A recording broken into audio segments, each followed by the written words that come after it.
As long as I can remember, I've been making art. Over the 40 years I've been making art, I've done everything from jewelry design and fabrication to furniture design and fabrication. And in the last 20 years, I've kind of narrowed my artistic focus to sculpture.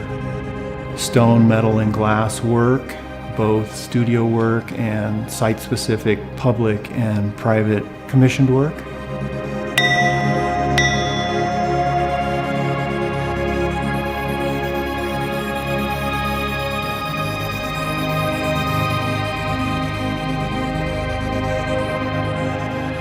I find myself drawn to materials I use now for several different reasons. I think the stone is an outgrowth of my upbringing here in New Mexico, growing up in the family with an amateur geologist and archaeologist. I spent a lot of my childhood wandering through the wilderness, picking up stones and artifacts, and I have a real fascination with history and geology.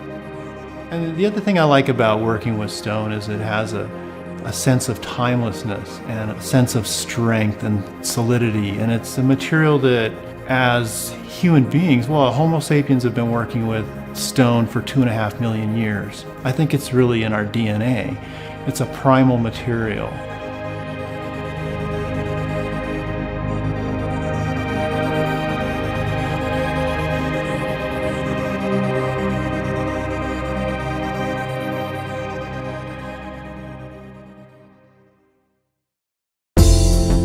I love the use of glass in architecture and art glass, and I like the qualities of glass. The fact that it's not a solid, it's actually a suspended liquid. It moves very slowly. It's kind of a unique material in that sense.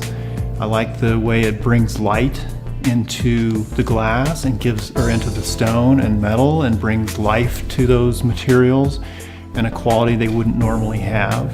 Symbolizes life and energy, light. The other thing I like about it is it reflects the viewer, so you become part of the artwork. As you look at the piece, you can see your reflection and the reflections of surrounding materials, and you actually become part of the work itself.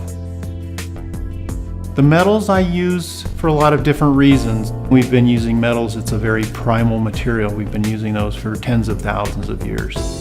What I like about metal is it's a more additive material as opposed to the stone, which tends to be subtractive, meaning, I'm usually cutting away the stone, I'm exposing what's inside of the stone. So those three materials in combination, I think they speak a lot to our architecture, our history, our cultures. They're really just very basic materials we've been using for a very long time. I'm just finding ways to reconfigure them. I've been working on a new body of work the past couple of years, and it's kinetic work, and it's a new thing for me, and I'm really excited about it. What I wanted to do was find work that was quiet, that was beautiful, and that reacted to the environment in a really intimate way. And I came up with this concept of the kinetic glass within the grid structure. And I love this work because it's so responsive to the environment. Any little movement in the sun or in the shadows or the air, and the pieces come alive. If it's a quiet day and there's no breeze or no wind, they become very quiet and static. But as soon as things start moving, they start moving with it. So they're very responsive. In some ways they make the invisible visible. They make the air movements visible. They make the subtle movements in shadow and light more visible to the viewer. Commissioned work is a large part of my practice, and I really love doing it. As an artist, I love to do commissions because it gives me the opportunity to work one-on-one with my client and get to know them personally and do work that is much more meaningful to them. It's a process that takes a little bit longer, it takes a little more work, but it can be very collaborative and very enriching for both myself and the client. In the end, I think everybody ends up with something they're really proud and feel a part of.